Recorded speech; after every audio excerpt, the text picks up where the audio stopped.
Darling, you send me. Darling, you send me.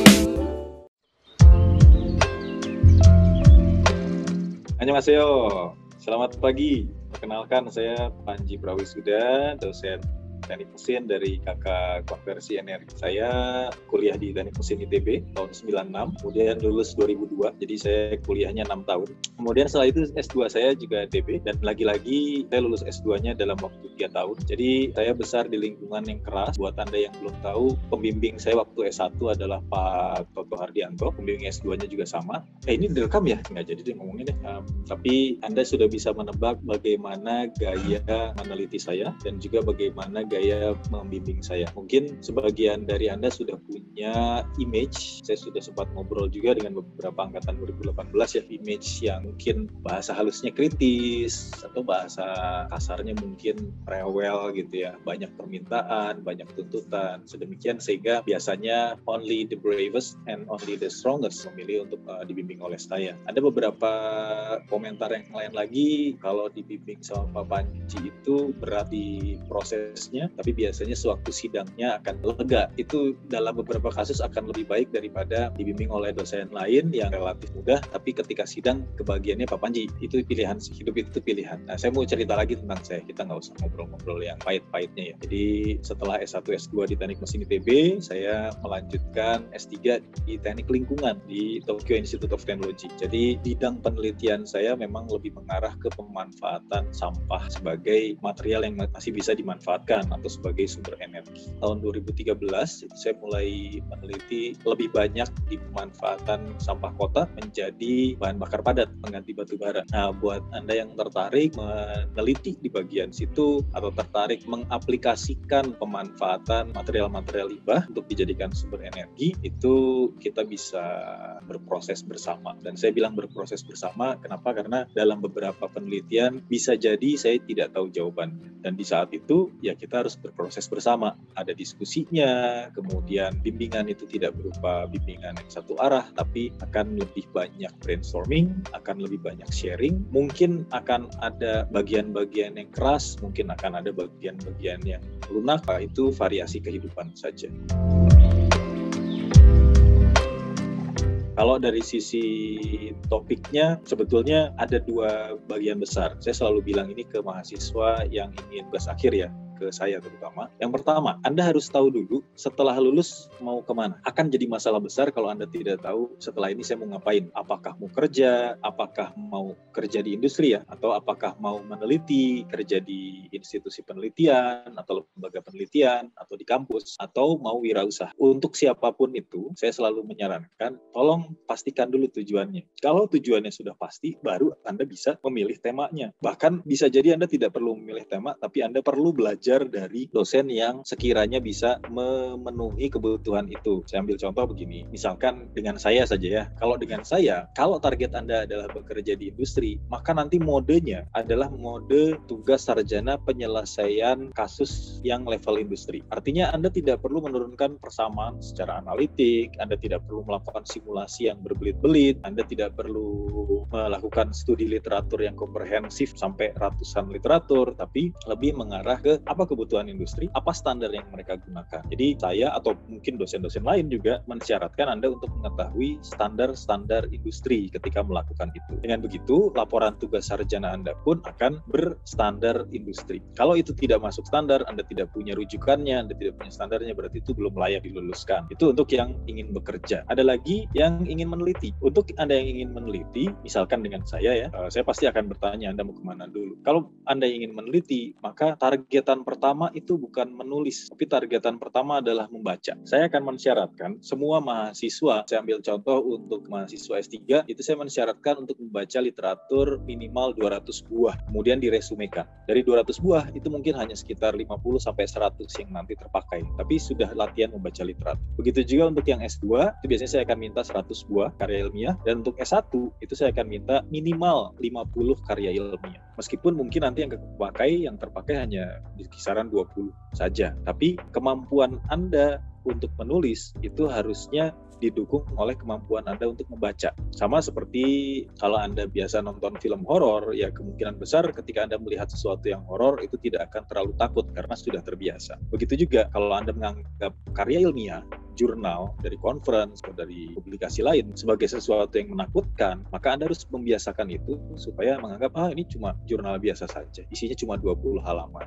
Oh, ini buku teks biasa, isinya cuma 890 halaman. Itu jadi hal-hal yang biasa. Nah, ketika Anda mulai dengan pintu gerbang membaca, barulah setelah itu kita akan masuk ke identifikasi masalah, dan kemudian setelah itu akan masuk ke topik risetnya. Topik risetnya apa? Topik risetnya bisa ada 2 bagian besar. Yang pertama adalah topik riset yang bersama dengan saya. Seperti misalkan tahun ini, saya punya beberapa topik riset. Yang pertama adalah topik riset pemanfaatan limbah biomasa sebagai bahan bakar padat. Itu dengan beberapa teknologi. Ada teknologi hidrotermal, ada teknologi pirolisis, ada teknologi gasifikasi. Kalau Anda ikut project atau research project seperti itu, maka kelebihannya adalah Anda tidak perlu memikirkan soal biaya. Seluruh biaya untuk riset, baik itu biaya langsung beli alat, atau untuk transportasi, kadang-kadang kalau Anda harus survei untuk makan siang dan lain-lain, itu akan ditanggung. Itu kelebihannya. Kurangannya adalah Anda harus bekerja dan selesai tepat waktu. Jadi kalau penelitian itu dimulainya di awal tahun, diakhiri di akhir tahun. Sehingga kalau Anda baru gabung sekarang,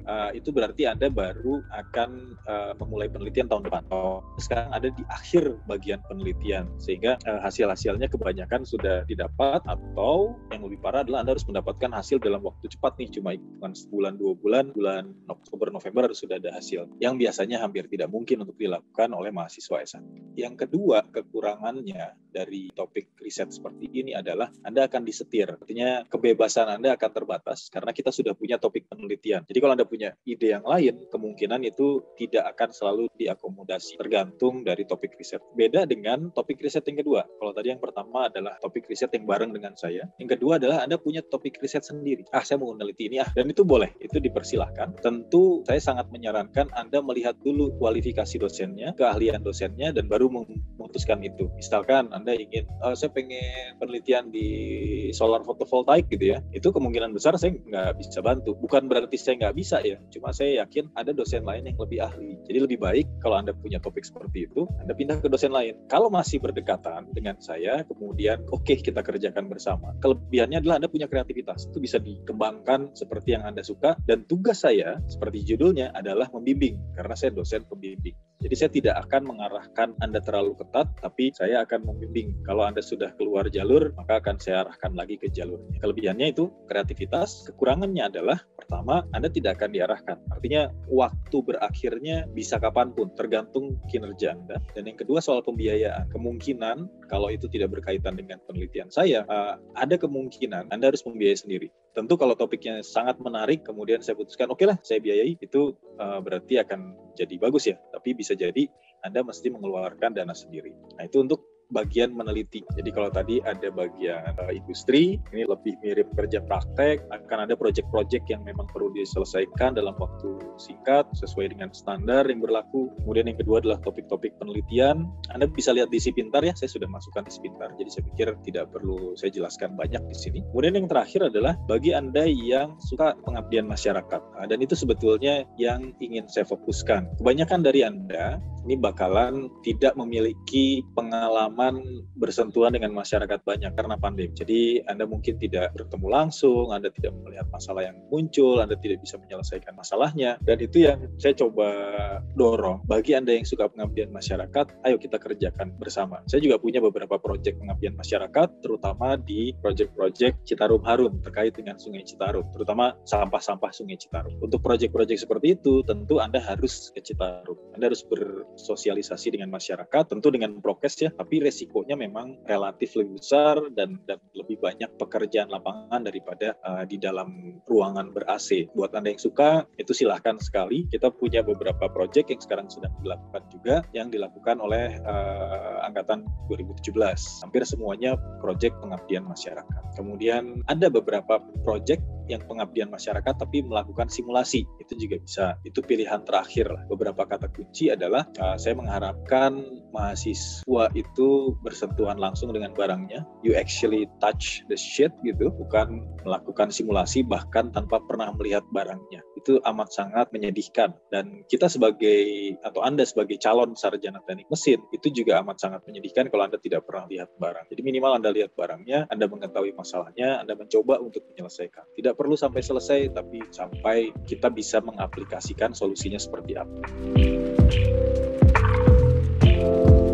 Jadi kerjaan saya tuh begini, lebih banyak di pengolahan sampah. Jadi ini peralatan-peralatan yang kita kembangkan. Ini adalah peralatan-peralatan buat mengolah popok. Ini suaranya agak berisik ya. Jadi popok apa adanya itu diolah, kemudian target hasil akhirnya itu seperti ini. Dia bisa jadi fiber. Fiber ini bisa digunakan untuk berbagai aplikasi. Salah satunya seperti benda-benda yang ada di sini. Dari sini ada batako, tapi batakonya dari popok. Kemudian ada benda-benda yang kita campur dengan semen untuk jadi material yang ringan. Jadi dia lebih ringan tapi kekuatannya sama atau bahkan lebih tinggi daripada batako biasa. Kemudian ini juga ada material plastik yang kita hasilkan dari popok, karena 50% popok itu plastik sebetulnya. Itu yang kita ekstrak. Kemudian yang merah ini adalah mesin pirolisis. Ini adalah alat buat mengolah sampah plastik ya, untuk jadi minyak. Jadi dalam masa pandemi ini, terutama karena lab termo ditutup, ini saya akan lebih banyak berkegiatan di sini. Sayangnya hari ini kayaknya nggak ada mahasiswa sih, tapi saya mau share sedikit ke ruangan lain. Ini adalah ruangan kerjanya. Wala. Kemudian di sebelah kanannya ini ada peralatan-peralatan untuk steering engine. Jadi yang ada di tengah itu ada cerobongnya ya. Dikerjakan oleh Panji. Bukan Panji saya, tapi Panji 2017. Kebetulan kita punya mahasiswa bimbingan namanya sama, jadi agak-agak suka kebalik-balik. Jadi kita mencoba melihat apakah memang sampah bisa dibakar dengan aman, dengan efisiensi yang tinggi. Ada beberapa peralatan yang lain, tapi ada di dalam rak di sana, situ ya. Jadi itu adalah project Stirling Engine. Stirling Engine itu adalah engine yang menjalani pembakaran eksternal. Jadi tidak seperti internal combustion engine seperti di kendaraan. Kalau ini bakarnya bisa dari luar, bisa dengan apa saja. Dan dengan begitu memang jadinya ini kita gunakan sebagai alat untuk mengekstraksi energi dari sampah itu dijadikan listrik secara langsung. Dan itu mesin banget, artinya tidak ada, sedikit sekali komponen-komponen elektrikalnya, tapi lebih ke komponen-komponen mechanical-nya. Jadi kita kerjasama dengan teman-teman di Polban untuk membuat ini, dan mereka sudah berhasil membantu kita untuk melakukan rekayasa ulang atau reverse engineering ya. Kita mencontek teknologi dari Jepang kemudian dikembangkan di Indonesia. Ini kira-kira ruang pertemuannya seperti ini. Yang sedang kita diskusikan salah satunya adalah tentang pengujian sampah silikon. Jadi dari silikon ini kira-kira bisa jadi apa? Kita coba analisis. Mungkin itu gambaran besar penelitian kita ya. Beberapa institusi yang bekerja sama dengan saya terutama itu memang lebih banyak dari teknik lingkungan. Jadi kita lebih banyak meneliti sampah-sampah kota, perilakunya dan bagaimana cara mengolahnya. Yang kedua, teman-teman saya itu banyak dari BPPT. Jadi kita lebih mengaplikasikan ilmu ini. Salah satu yang sedang saya kerjakan sekarang adalah membangun insinerator di Labuan Bajo. Ketika kita membangun alat pengolah sampah, tentu sisi efeknya terhadap lingkungan ini sangat ketat dan ini jadi bahan penelitian juga bahan aplikasi yang sangat penting. Kemudian selain tadi ada Polbaka, kemudian beberapa kawan saya masih ada di Institute of Technology. Jadi dalam keadaan normal, biasanya setiap tahun saya mengirim mahasiswa ke Jepang untuk exchange. Tapi setelah pandemi, jadi mulai tahun dulu dan sekarang 2021 kita nggak bisa ngirim karena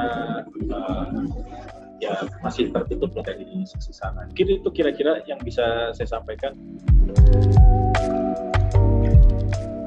Oke, sebagai penutup, Anda tentunya sudah bisa mengira-ngira apa yang bisa dilakukan, apa yang akan sulit dilakukan, tapi bisa juga Anda belum tahu mau kemana. Pada intinya begitu kita tidak tahu mau kemana, saya cuma bisa menyarankan Anda harus maju. Jadi satu langkah maju.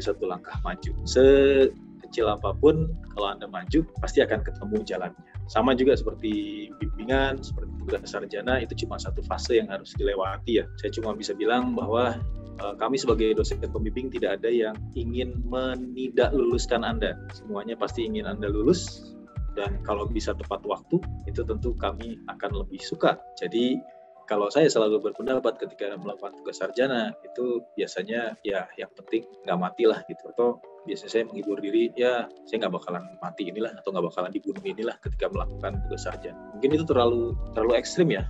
buat sebagian orang, tapi buat sebagian orang yang lain ada yang memang benar-benar takut untuk melakukan bimbingan, untuk bertemu dengan dosen pembimbing. Itu sebetulnya bukan satu alasan gitu. Karena itu lagi-lagi tidak ada dosen pembimbing manapun yang ingin membuat Anda tidak lulus. Pasti semuanya ingin Anda lulus. Jadi terakhir saya cuma ingin bilang, Anda tentukan dulu masa depan Anda seperti apa, kemudian dari situ Anda tentukan Anda ingin belajar dari siapa. Usia sekarang, Anda kan mungkin di usia 20 tahun, 21 tahun, sebelum 25 tahun Anda mesti punya mentor yang memang bisa men-boosting Anda. Kalau Anda memang pengen kerja, Anda carilah mentor yang punya banyak proyek. Kalau memang Anda ingin jadi peneliti, Anda carilah mentor yang H-index-nya tinggi, yang papernya banyak.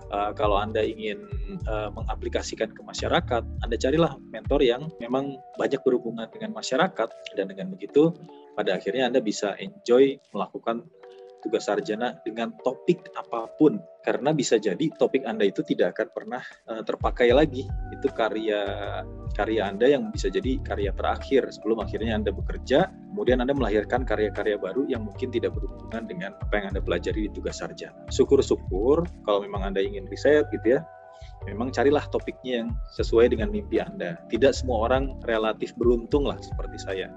Waktu saya ingin topik saya lebih ke arah biomasa, kemudian saya dapat biomasa sebagai sumber energi ya. Kemudian saya dapat topik tentang cara meningkatkan kualitas batubara muda menjadi batubara yang bisa dimanfaatkan. Kemudian S2 juga ke arah situ, S3 saya lompat dari batubara ke arah sampah kota. Itu bisa dilihatlah benang merahnya. Tapi banyak teman-teman, banyak dosen-dosen yang penelitiannya betul-betul berbeda antara S1, S2, dan S3. Dan itu nggak masalah. Anda bisa lihat bahwa bapak-bapak itu dan ibu-ibu itu juga ternyata melakukan riset yang bagus gitu. Jadi lagi-lagi ini bukan tentang saya, bukan tentang dosen, tapi sebenarnya tentang Anda sendiri. Mungkin itu dulu dari saya. Terima kasih banyak.